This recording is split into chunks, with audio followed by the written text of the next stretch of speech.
So Kevin. I guess we are live, and this is the first time you and I have talked ever. Yes. So this is super exciting to meet a fellow champion. Yes. But I tell you what, why don't we just kick off, and why don't you tell us a little bit about yourself and your journey? Because I know everyone will want Okay. Okay. Well, everybody, my name is Serena Valentine. I am executive director for a nonprofit here in Houston, Texas called Core Initiative. We do health and wellness education, and we do a lot with diabetes education. I am also a project lead for the Houston Diabetes Peer Support Program under Cities Changing Diabetes. I'm also DSMES Master Trainer for Faith and Diabetes Initiative, also under Cities Changing Diabetes Houston. And I'm glad to be here. I guess I am here because I've had a very interesting eye health journey. I actually experienced blindness due to diabetes for 9 months. Which was all of about 2018, from 2018 to 2019. Um, I started having vision problems, and it started with my right eye, and I started having floaters and stuff like that. I didn't know what was going on. I really was trying to tough it out because I didn't have insurance at the time. And I finally got some help eventually, and I was diagnosed with diabetic retinopathy. And so uh, by 2018, I had a whole lot of laser surgeries, and I had a retina reattachment surgery because the retina was detaching from my right eye. And after that, 3 days after surgery, lost vision in the right eye. And then time went by, lost vision in the left eye the next year. So that's when I started experiencing the blindness for 9 months, which was really, it was very disheartening. It was very heartbreaking to me because you never really pay attention to your senses until you lose one or you have some loss in it, and so it was really I went through a lot, but I did have the support of my family. I had support of my church members. I had the support of my colleagues with Cities Changing Diabetes. I have to say they're my favorite people to. because they still believed in me when when you, like, okay, for example, when I lost my eyesight, I didn't know if I was going to be able to work again ever. I was like, how am I going to earn money? I'm a single mother. But they still had faith in me to still choose me, and it was like, that's okay, let's keep going, let's keep rolling with it. Yeah. So I actually thank God for them. And so now, let's see, right before pandemic, I gained some sight back in my left eye. And it's not 100%, it's blurry, but it's so much better than not having any sight at all. So I'm like, I'm just glad I can see something. Yeah. Yeah. Like I said, a lot of people ask me how I do it, but it's just keeping my purpose in mind. I educate people on how to manage their diabetes. Mhm. So that me going through what I went through motivated me, like, oh, I gotta tell everybody because I didn't even know this could happen. Yeah. And Yeah. so that that's something that really kept me going, was to help other people to do a lot better with their diabetes management, and even prevent some people from experiencing onset if they just change some lifestyle habits. Mhm. So Yeah. that's, in a nutshell, that's me. Yeah. How long have you had diabetes? I've had diabetes. This month is my diversary on the 29th. It'll be 19 years. Okay. Awesome. Yeah. So yeah, everybody's like, "What? 19 years? It's been that long?" Yeah, it's been that long. But I know people who've had it longer. You've had it longer, right, Kevin? Yep, yep. October 31st is my anniversary, and it was 28 years this year. So, Oh, see? yeah, Yeah. it's been a So while. yeah. Yeah, Yeah. that's Yeah. fascinating, though. So how is your overall vision now?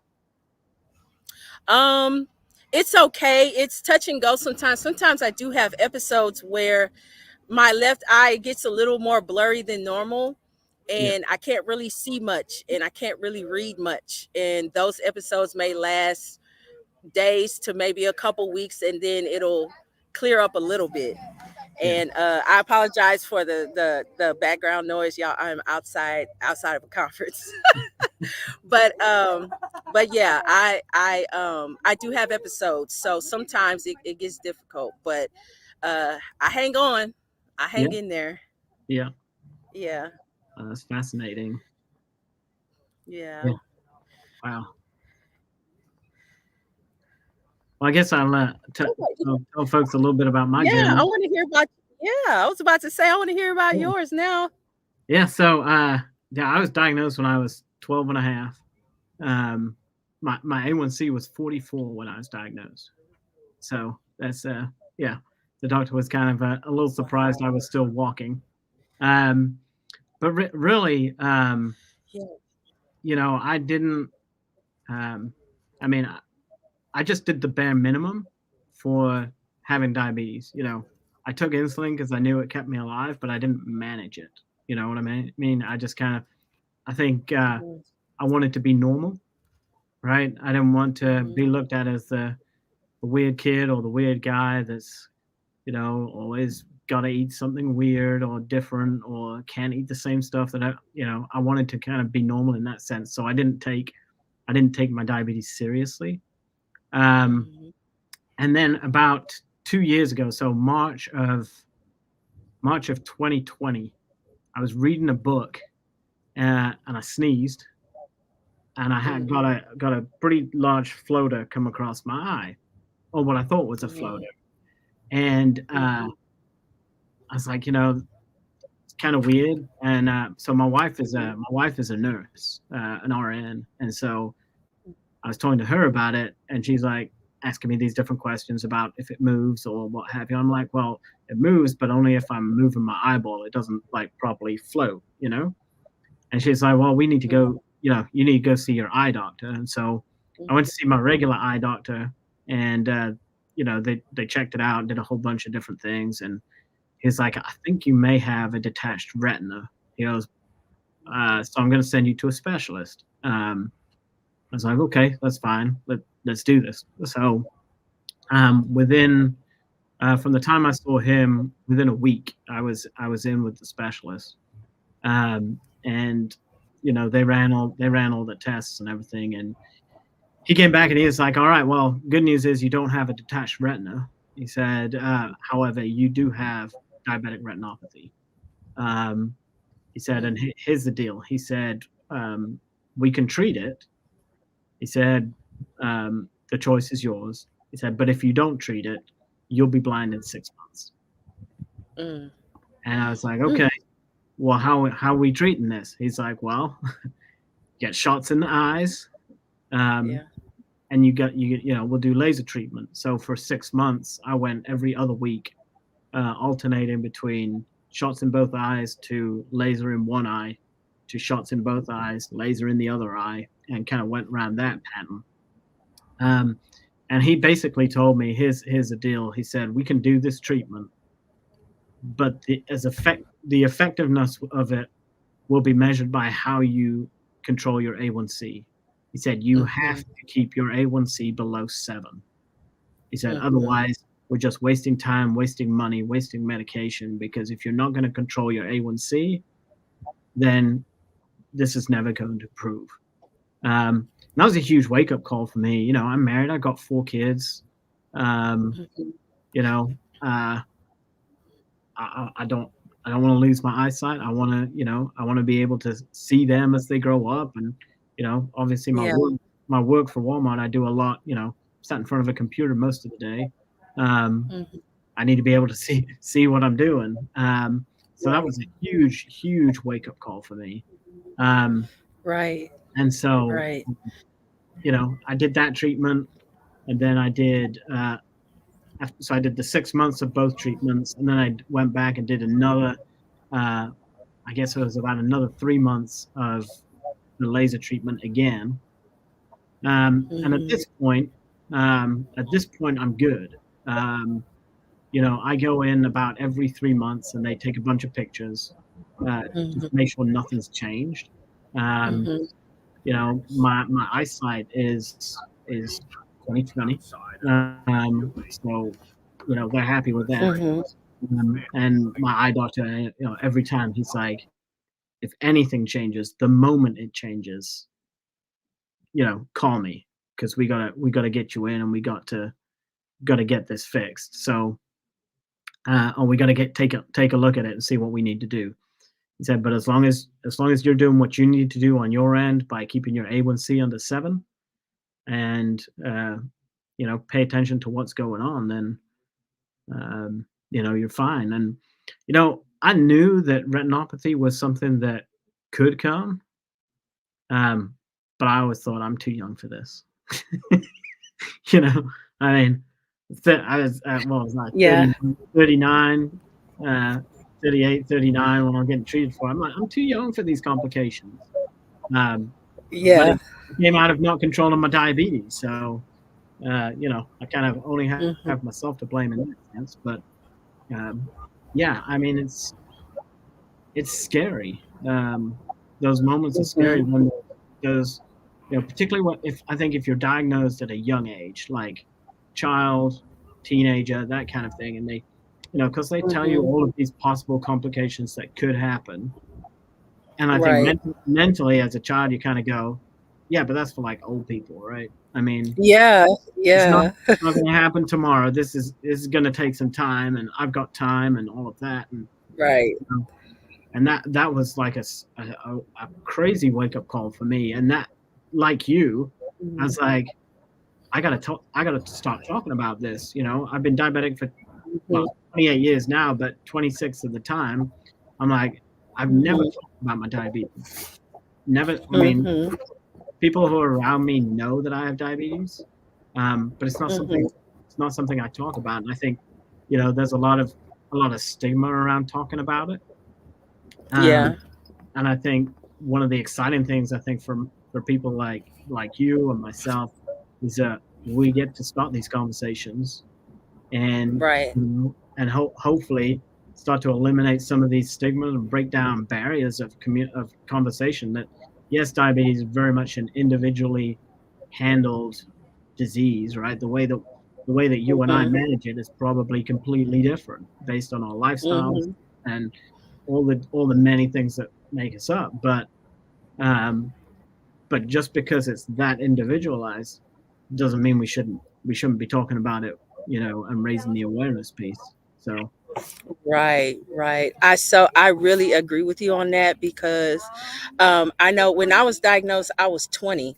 So I was in college and living the college life, sometimes pulling all-nighters to mhm, get work done and mm, working at the same time.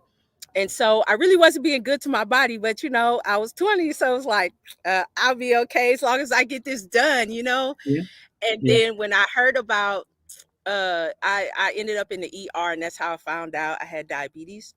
Oh wow. And I knew I had some family members that had it, but I wasn't really sure like what I should be looking out for. Mhm, I was just like, well, diabetes, like I'm only 20 years old. What do you mean diabetes? I only heard older people get, and that is a huge myth. That it can only happen that type 2 specifically can only happen to older people.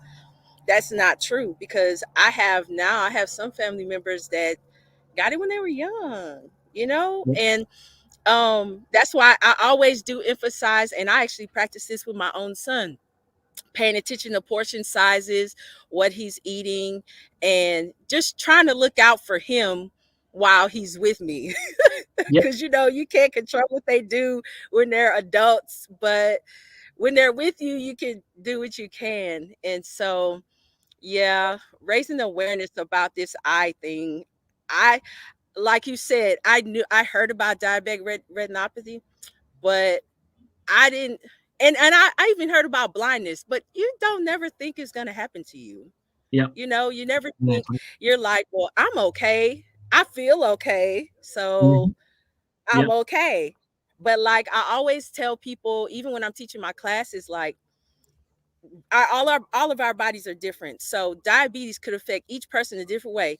Diabetes may not affect the next person's eyes, but it may affect their kidneys. Mhm. Or it may not affect one person's kidneys, but it may affect their nerves, or it may affect their brain, or it may affect their heart. Like, you never know, because diabetes can affect everything. There's so many different complications.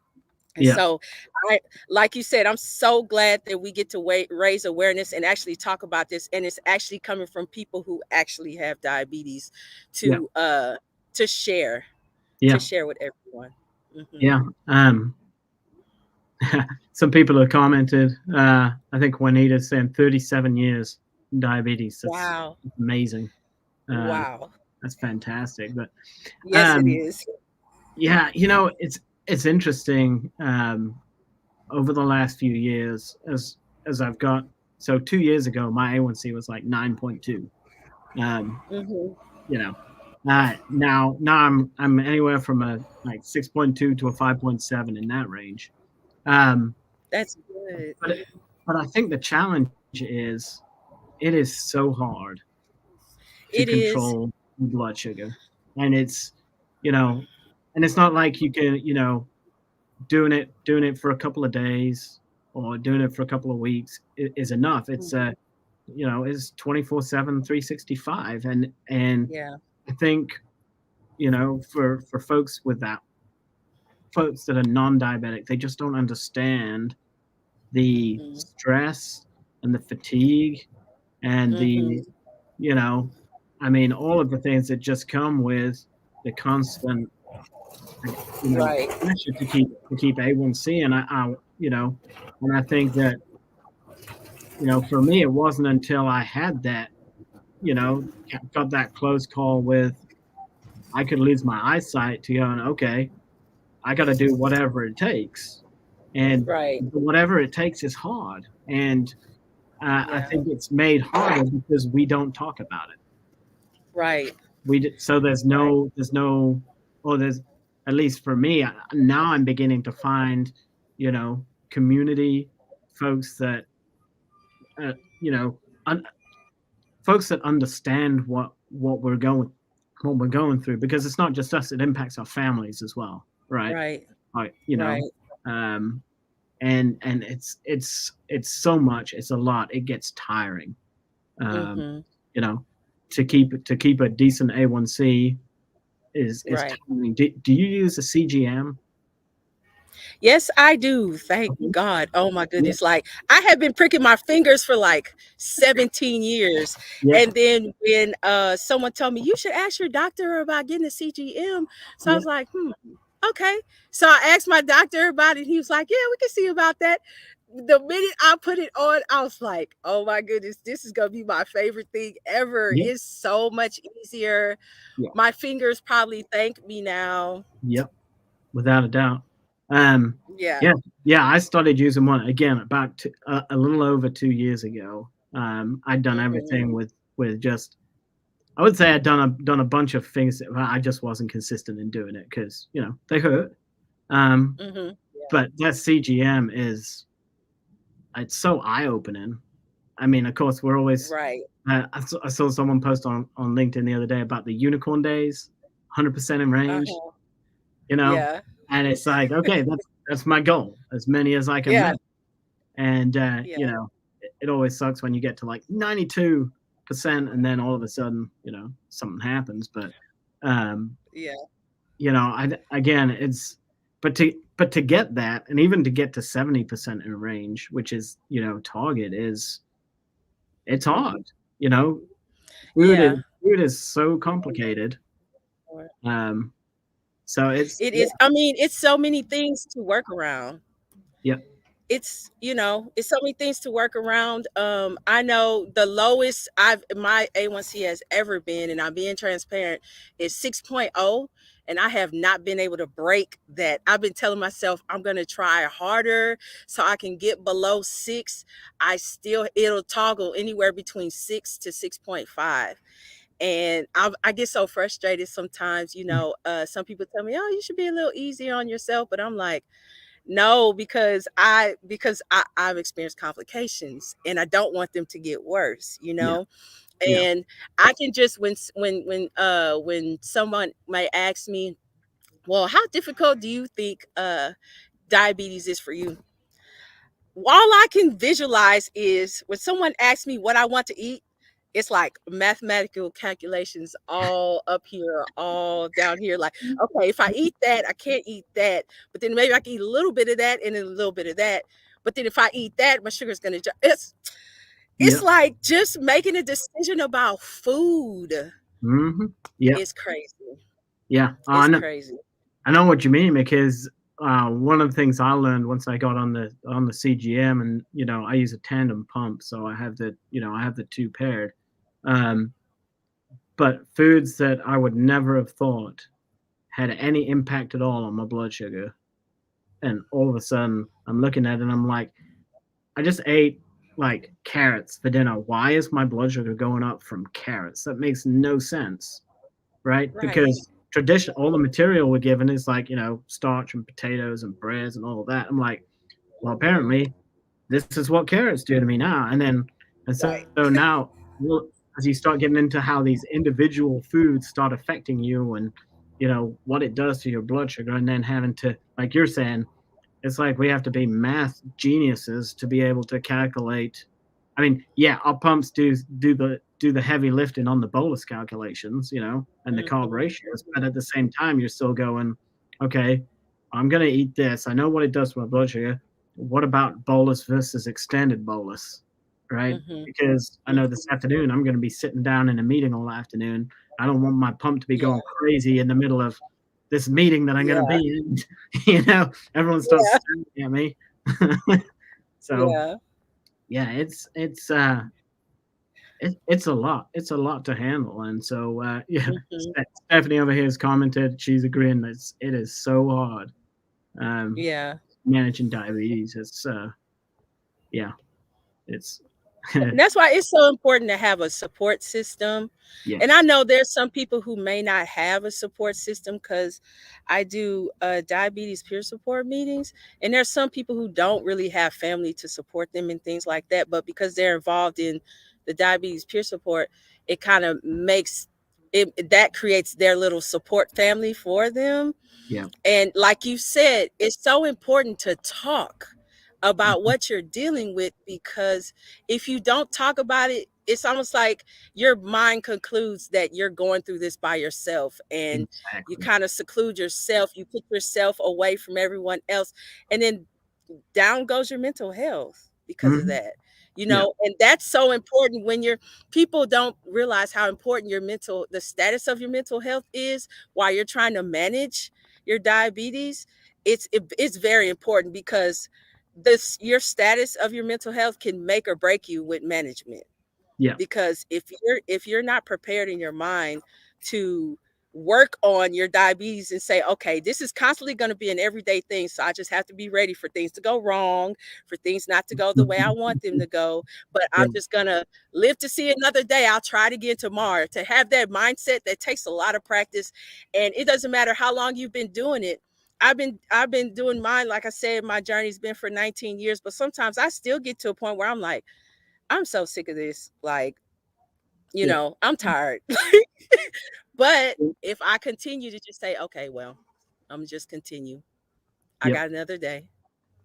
Mental health is important. Yeah, and that really, again, it circles around and ties back into that community piece because it's that moments where you're like, I am so done with this. Like, I just want to sit down on the TV with a big bowl of ice cream Yes. and just forget about diabetes for a minute. Just Yeah. shut my brain off, Yeah. let it just all Mhm. kind of fade away and be normal, so to speak. Mhm. And I think one of the things I've discovered, I guess, over the last few weeks is um, when you start talking about it, it opens up the conversation for other people who need to talk about it, right? Yes. Because I Yes. found I recently had a chance to talk to a large group here at Walmart about life with diabetes, and Mhm. again, that was the first time I'd ever talked publicly about diabetes in 28 years. Um, and I shared my story, and I Wow. talked in details about the struggles and all the different things we have to do. And my vice president, her son's diabetic, and she got on and was talking about it as well. And um, Mm, but what was interesting was afterwards the number of people that I got either an email from or a text from, or that they stopped me in the hallway just either to thank them for educating them because they had no idea, or things mhm, like, hey, I have type 1 diabetes too, or my child has type 1 diabetes too. And some of these people I've known for a while. I'm like, I had no idea. Um, but the same could be said of me. There's a guy that sits 2 desks behind me that had no idea I had diabetes. And I've been working with him for years, you right, know? Um, right. but it's so important to to have that community. Mhm. Stephanie's asked a question here. How long have you had your pump? I don't know if do you use a pump? No, I don't use a pump. Okay. Um, Mm-mm. so Stephanie, I've been using a pump since 2009. I started off with a Medtronic. This is pre closed loop systems. And I used Medtronic up until 2 years ago. And then I switched to Tandem. And so I use the T Slim 2 with the Dexcom G6 CGM and uses the Control IQ. And since I switched to the Dexcom CGM and the Tandem pump, I haven't had an A1C above 6.4. Mm, that's Um, awesome. That's and great. so yeah, there's challenges with pumps, you know, um, and so it's again different people manage their diabetes in different ways, Mhm. and you can be successful whether you're doing MDIs or whether you're using pump therapy. You have to use what's best for you, for Mhm. your lifestyle, for what works for you. Some people don't like the idea of having something permanently attached to them, like an Mhm. insulin pump. I totally get that. It was weird for me at first. It took my wife just got on and said they're proud of me. Um, you Oh, know, took my doctor 2 years to try and convince me to switch to a pump from doing mm, 4 shots a day. Um, mm, but now I'm on the pump, and I'm going, okay, yeah, the the snags, the things where it falls off, gets wrapped around, pulls out of sight thing. Yeah, I mhm. hate that. That's so Oh, frustrating. wow. And you know, but at the same time, I also go, well, I don't have to take as many shots. So again, you have to balance what works best for you. I think for me, and this kind of ties back into the mental health piece we've been talking about. I Mhm. struggled with 4 shots a day. For me, Mhm. I know when I switched from 2 shots to 4 shots a day, that was a really tough struggle for me, from a mental health perspective. I knew it was helping. I just didn't want to do it. Um, but since I've been on the pump, it's really made a difference. So, Right. I used to have to take 5 shots a day, oh, and that was that was tasking. That was very tasking for me. And I had to do that for a long time. But I it was because I didn't have in perspective that, I was thinking, okay, I'm taking insulin, so I'm okay. I was still eating what I wanted to eat. I wasn't properly exercising like I should have. My perspective was, well, I'm taking medicine now, so it's okay. Like, and that was the wrong perspective, right? yeah. So now I take one oral medication and I take a weekly non-insulin injection. Once Okay. a week, I was like, oh yeah, I could do that. I was like, I could do that. But I actually started, you know, kind of bearing down on the things that I had to do in order to take care of myself, Mhm, especially dealing with my eyes when I went blind. It was hard to do any regular exercise because the back of my eye would be bleeding every single time.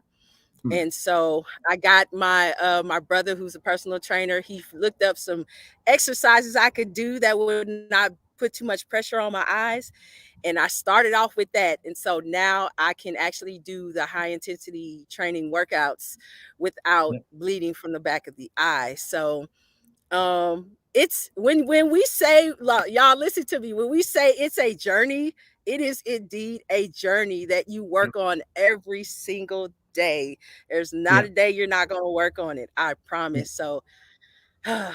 Yeah.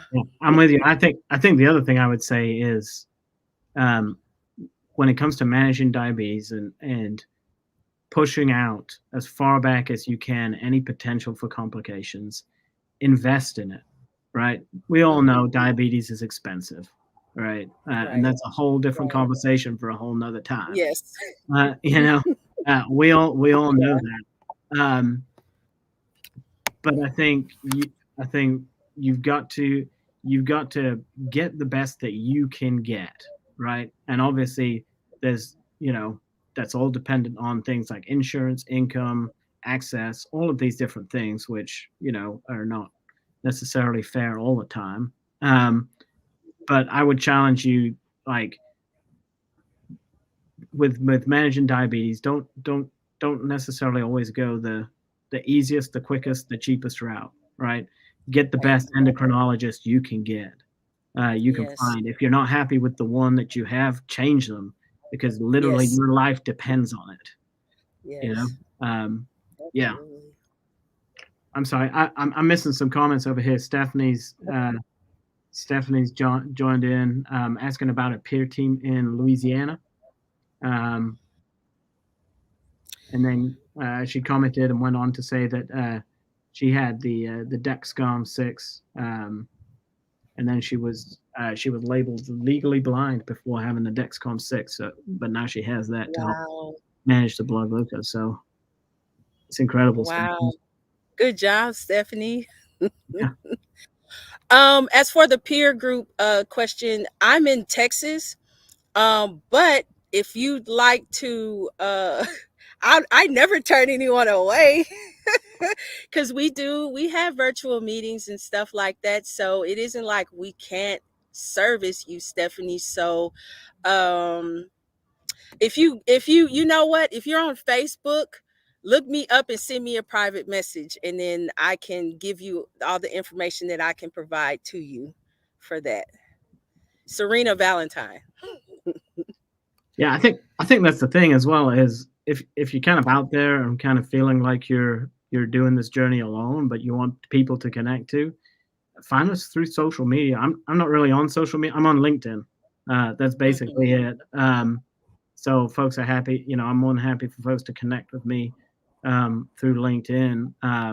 But LinkedIn, Facebook, whatever social media that you have access to, um, there's a lot of people out there that have a lot of wisdom and advice, Yes. and you know understanding, having walked some of these paths, as well, or at least understanding of what it's like to live day to day with diabetes. And yeah, I think it's super important to Mhm. be able to, you know, obviously rely on your family, Yeah. your close friends. They're going to be your biggest support group. Talk to them about it, and make sure that they know and like understand what it is like to live as a type 1 or type 2 diabetic. And then Mhm. outside of that, there's community out there, um, but we're a quiet bunch, and it's time to kind of Yeah.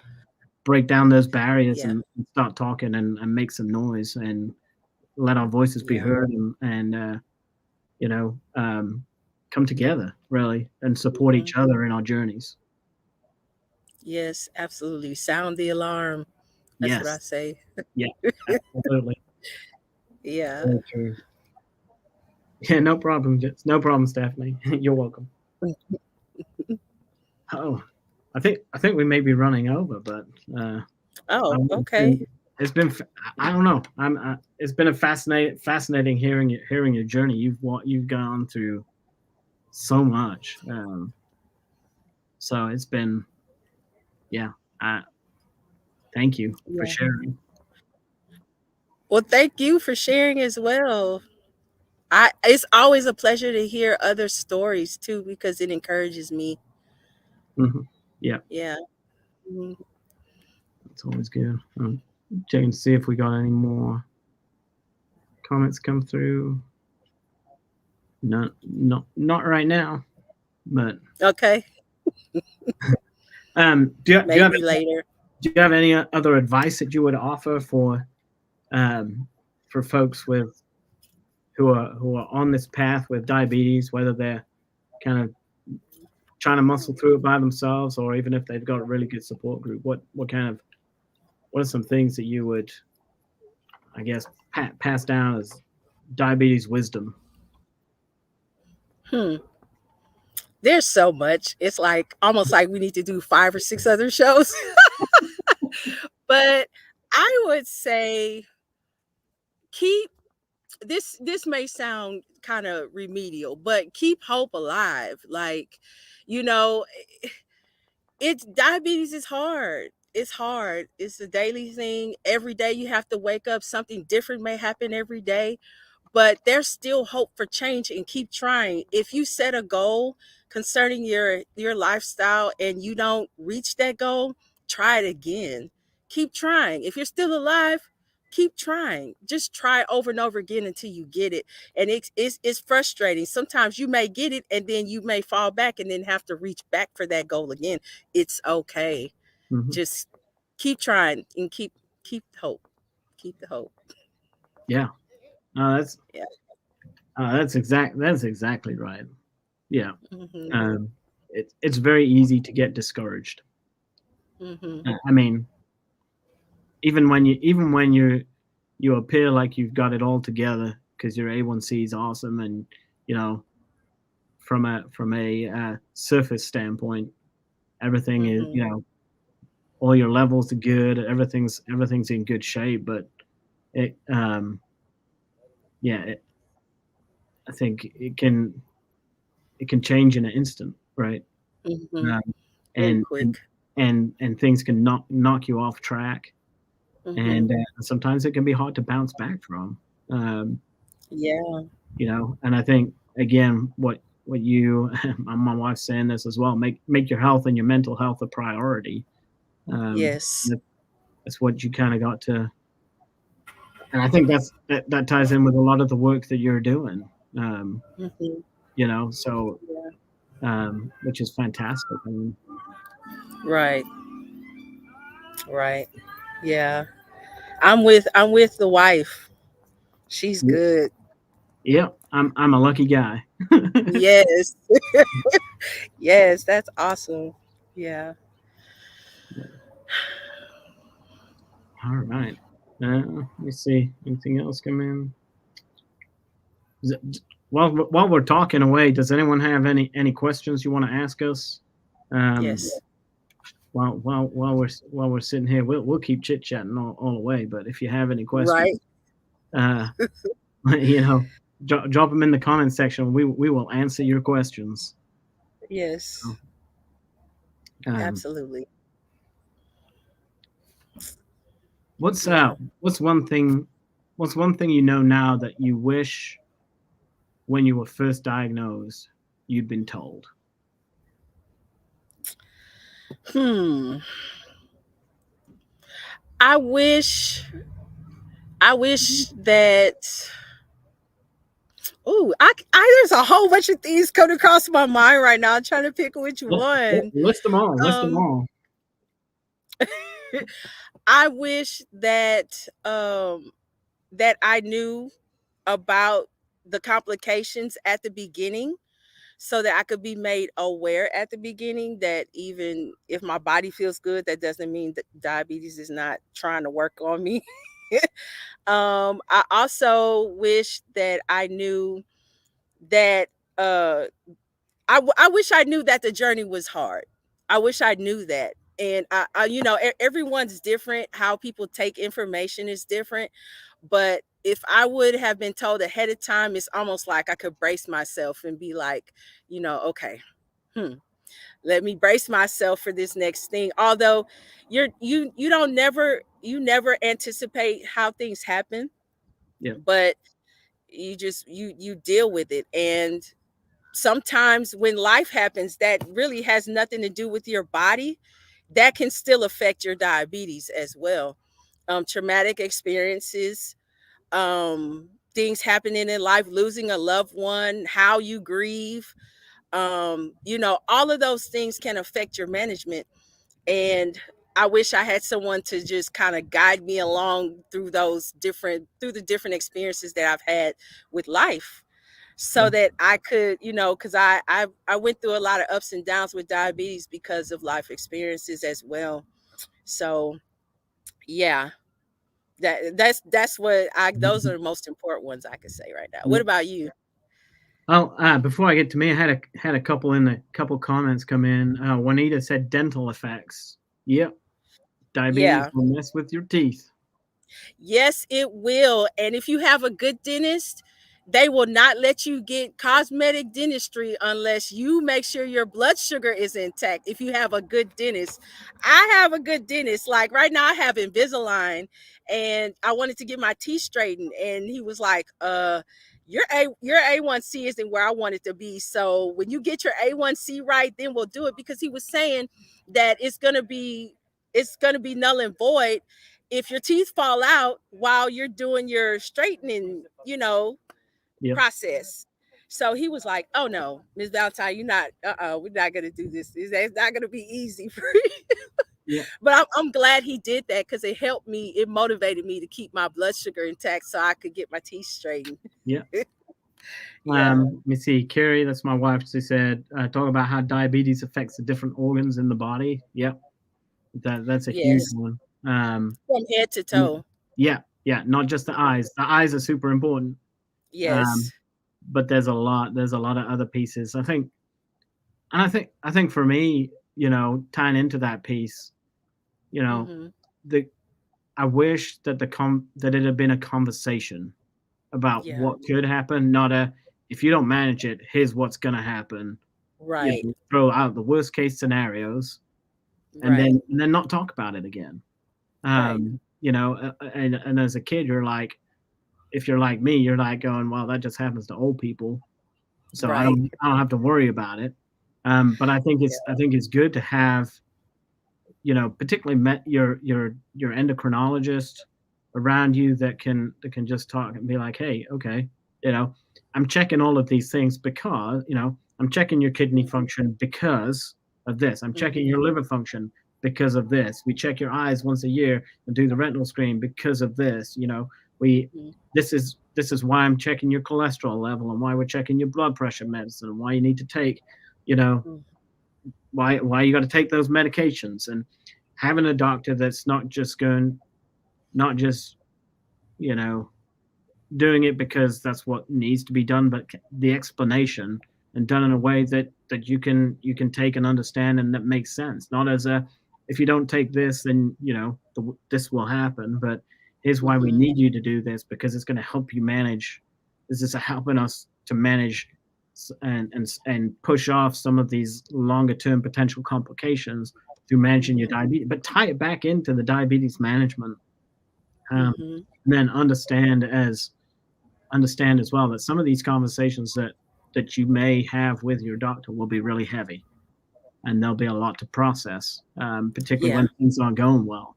And so you Yeah. know having a doctor that understands the weight of the conversation.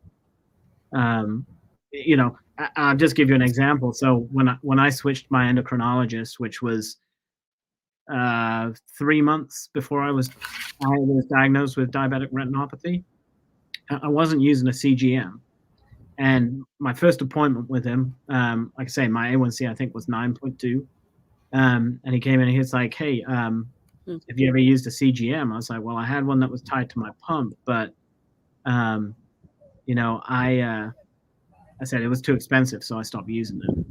And Mm-hmm. it wasn't working for me. He's like, "Well, how long's that been?" It's been years. I said, "Well, Mm-hmm. what's the biggest obstacle to you not using a CGM?"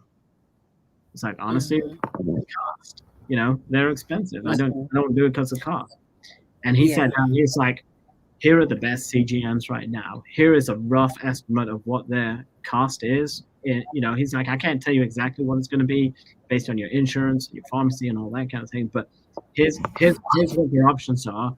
Here's why you should use them. Here's the benefit Mhm. you're going to get to your diabetes. Here's how it's going to help you get from 9.2 to 7 to 6 in your A1C. Mhm. Here's all these different things that is going to be you're going to be able to do. I think having conversations like Mhm. that, you know, Stephanie commented on here about not bullying you to try and eat right. No, you got to. I think Yeah. having, I, you know, we've all been told, yeah, don't eat that, do eat that, and don't Yeah. eat too much of this, and don't eat too little of that, and we get Mhm. told all these different things, and I think there's, having folks, again, having a medical team around you that can understand, you know, understand what you're can help guide you without just telling you Mhm. no discussion. This is what you need to eat, and that's the end of Right. discussion. I think, and while that's going to be, we can't change the medical field in a conversation. We can't Right. change the approach, but that's where the importance of community is, right? Because as you build that community, as you talk with peers, as you get connected to other people that have diabetes, you'll learn, like, what are you doing to control your A1C? What am I doing? For me, I eat gluten free. I'm not allergic to gluten. But my wife and Mhm. I, we made a decision we were gonna go gluten free for a while, and it's been positive for my diabetes. The amount of That's carbs that good. I ate dropped down, the amount of fruits and vegetables and meats I ate went up, and I've been able to get a much better handle on my diabetes. We don't really eat out because, as it turns out, I like to cook, so we eat at home a lot, and that works for us and Right. in our life, right? That's the individualized part.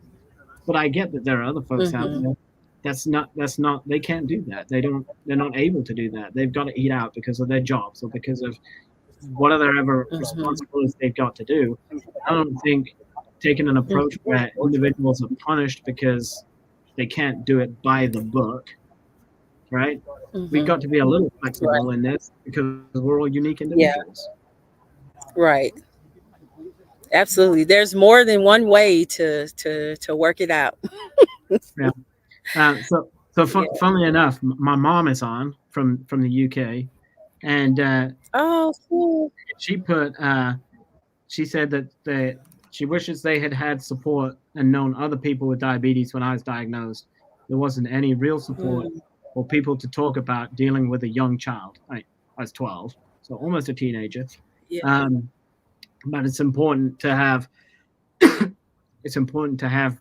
people around you that are um, and that you, and I think, again, this ties back to the being open and honest and vulnerable, about having diabetes, reducing those stigmas, breaking down those barriers, so that when people have children that get diagnosed with diabetes, they're like, oh man, this life changing experience that impacts the whole family. Mhm. They're not stuck on an island. They go, Right. I know this person. I know Serena. She has diabetes. I can go talk to her. She can help me out, help me figure some of this out. I can ask a question. She's going to answer it, and she's going to help me Mhm. outside of all these doctor appointments that I'm going to go to. You know, um, Mhm. I say with my vice president at work, Kristen, her son's diabetic, and it came up in a conversation about she saw me messing with my pump. Was like, "Are you diabetic?" And I'm kind of like, "Yeah, but I don't really talk about it." Um, But Yeah. out of the conversation with her, that's how I ended up on the pump CGM combination that I have, because that's what her son uses, and that she was able to explain to me the benefits that she was able to have in managing her son's diabetes. So even though he's significantly Mhm. younger than me, I was then able to, when I'm looking at doing pump upgrades and changing devices or what have you, I've got this information to be able to go, okay, this is actually working for a real human person that's living with diabetes. Okay, this is not just a fact sheet, right? It's real information. Mhm. Um, Donald just got on and said any Right. information that you can give with being regarding being diagnosed with type 2 and having a shortened pancreas missing a tail? I have no idea. Wow. I, Yeah. I mean, I have type 2, but I have never heard of that type of situation with the pancreas. Wow. See, everyone's diabetes is different, you know? That's a prime example of that. Um, but I don't I Donald, I don't know about the pancreas thing, but I mean, I have type 2. I could tell you about type 2, but you might want to just make sure you seek out all your options for treatment with your healthcare provider. And if you don't feel comfortable enough, as you stated already earlier, Kevin, if you don't feel comfortable with the one that you have, change it, get another one. But it's important that you do seek medical attention so you can get the best treatment for your body. yeah, yeah. Don't worry about upsetting your doctor because you don't like him Right, or because the way they right, deliver information doesn't work for you, right? right. The Hmm. two doctors can give you the exact same medical information, but the Hmm. delivery will be absorbed by one and not by the other. So That's you, you absolutely true. you've got to be with a doctor that when they say something, they're communicating to you in a way that you can take action on it or respond to or react to. If it's just Hmm. you know, so I'll give you an example. My eye doctor is a like he's just a matter of fact all business. Hey, if you don't Hmm. do this, you're gonna go blind. Like, okay, that's what I needed in that situation, right? Yeah, If yeah. my endocrinologist was like that, um, my diabetes will be a mess. Like, if you don't take your insulin, you're gonna die. Okay, great, thanks. It doesn't help. Yeah, Um, right, so right. I think look at again, it depends on what you need at that moment. But for your endocrinologist, this is your person that you're going to be going to see 2, 3, 4, 6 times a year, depending on how Mhm, frequent your appointments are. You've got to mhm, be able to have one that you can talk to, that'll listen, and that will explain things in a way that makes sense to you, and that they'll answer the questions. And if you don't understand something they say, that you feel comfortable going, can you run that by me again? Because mhm. I don't understand what you're saying on that. Right. He jumped on about any information on getting a sort of CGM with having type 2.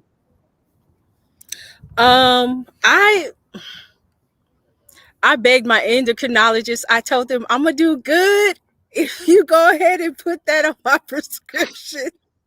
Please, I if I were you, I would contact my insurance company and see what your options are, because they're gonna all, even if your endocrinologist or your PCP, even if they prescribe that for you, it still has to go through the insurance company to see if they're gonna pay for it or if they're gonna partially pay for it and you have to pay a portion. I would call your insurance company first, and then if everything is the way you want it to be, that you're okay with and you're comfortable with, then try to get your healthcare provider to prescribe it for you so you can get it. Yeah, there's been quite a bit that I've seen recently about a push in getting CGMs for folks with type 2 diabetes. We, Hmm. with type 1, we see the value of it. Hmm. It's a difference maker for us. Hmm. And so I think that's beginning to trickle over now into the type 2 space, where I think I know you can speak from experience on this, but there's value in it. Yeah, very much so. Hmm. You're welcome, Donald. He said, "Thanks for the reply." It's no problem. That's what we're Oh, here for. cool. No Glad we can help. problem. Mhm. Um, Yeah, of course. all right. Any any other questions as we're sitting here? Uh, he said he said, "Yeah, you would think more would pay for those wanting to control and know the numbers." Yep, you're right, Donald. I Yeah. mean, here's the thing: is like I said earlier, there's a cost associated with diabetes, right? And it's not cheap. No matter what form you Hmm. have, it's not cheap. Insulin pumps are Right. crazy expensive. Insulin's crazy expensive. CGMs are expensive. Blood glucose test strips are expensive. I mean, there's no cheap way around it. Right. Fortunately, there are companies that are doing some things like I know Walmart's released a generic brand of Novolin. So if you use Novolin insulin, that's available in a Walmart generic brand. Um, and there are other, you can obviously access other. I think there's test strip, rely on test strips. There are cheaper versions. There's nothing wrong with those. Um, but even as cheap as it may be, there's still a cost to it. And so Mm-hmm. you have to look at, obviously your own individual financial situation, Mm-hmm. but also, you know, push to get the best that you can for you. And don't take shortcuts and don't try and bypass or, you know, skip a doctor appointment or anything because Right. it can really make a difference. Mm-hmm. Absolutely. All right. Well, ADA's posting on here. I think they want to kick us off. So Okay. I think I imagine Abby will be back on in a minute. But um, Right. Serena, it's been awesome meeting you for the first. We've never met. Just so for those of you that are watching, we've never met before. Right. We never talked, so it's been really great to sit down and hear your story and all your wisdom and advice and experiences. I've really enjoyed it. It's been a really good hour. So thank you. Yes, it's been amazing meeting you as well. Um, so again, for all of you that jumped on and listened to us talking about diabetes and all of that fun stuff, thank you for joining. Take care of yourselves, um, Yes. and like I say, if there's anything we can do, obviously, you can connect with us through various social media platforms. Thanks to the American Diabetes Association for allowing us Yes. to get on and have this conversation. It's been uh, humbling Yes. and honoring at the same time. So thank you to Abby, call her out because she's the one that set Yes. this up for Thanks. setting this up and connecting us. So Yeah. all right.